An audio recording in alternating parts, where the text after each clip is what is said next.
This is my top 3 recommendation for you. Hello guys! Ayan no, so for today's video ay mag-unboxing tayo again ng new perfume scents. So this time, galing naman siya Florence perfume. Ayan. So we have here 10 all scents. Ayan. Lahat ng male category na perfume scents ng Florence. In order na natin to, let's go. Crystal clear. Okay, so first scent na i-rate natin is, we have here Happy Men. Happy Men. I think this is a fresh scent. Citrusy, na mayroong minty, fresh spicy. This is perfectly for pang daily, for hot weather.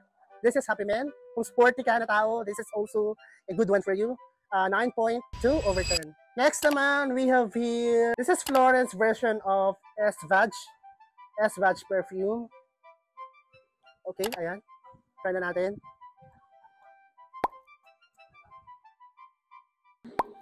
Okay. Compare sa sa S-Vag ng Incense, this is mas sweeter, and then meron din siyang kick or nandun yung pagka-balance ng freshness niya. So this is also good perfume for me. This is, I think, 9.5/10. We have here Icy Men. I'm not familiar with Icy Men kung saan siya inspired ang Icy Men.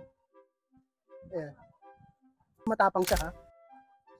Okay, medyo loud ang protection niya. So if you are looking for the perfume na loud protection, malagbag talaga ang amoy, this Icy Men, masyado kong in-underestimate ito siya Icy Men, nagustuhan ko siya. So this is 9.4/10. So let's continue rating this Florence perfume, giving a rating.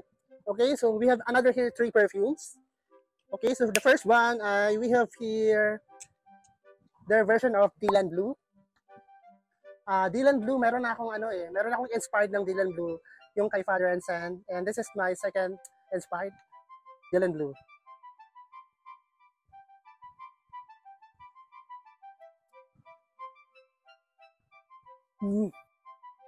I like it. Mabango siya. Gusto ko siya. This is 9.6/10. Top, we have here Ultra Male. Na inspired is, of course, Enzo. And then, gusto ko rin ang inspired Ultra Male ng Noah. Ayan. So, let's try kung magugustuhan ko ang Ultra Male ng Florence.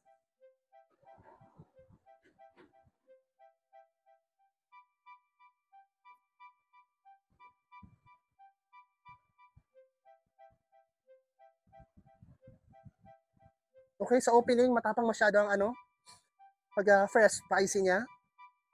Nag-overpowering ang pag-fresh spicy niya for me. For me, this is so-so lang ng Ultra Male ng Florence. 8/10. Polo Blue. This is also my first inspired na Polo Blue. Okay, sweet siya. Okay, sa mga mahilig mag-outdoor activity, mahilig mag-jogging, I think also sa mga pawisin, magugustuhan nyo ang scent ng Polo Blue. Okay? Maliban dun sa CK, I also like this one. This is 9.7/10. Santal Woody. This is also my first inspired na Santal Woody. Saan ba inspired to? Comment down below. Okay, mabango siya. Pero, not my type. 7/10. ADG version ng Florence. This is a fresh scent, by the way. So, pwede siya pang daily or a person na mahilig mag-gym, mag-jogging, physical activity. This perfume is for you.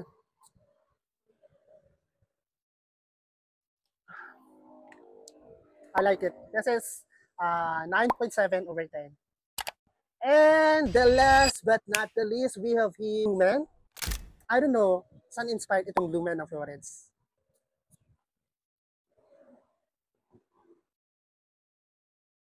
Pwede na. 8.5/10. This is my top 3 recommendation for you. Okay, mabango ang CK nila, CK Men, Polo Blue, and ano pa yung isa? ADG.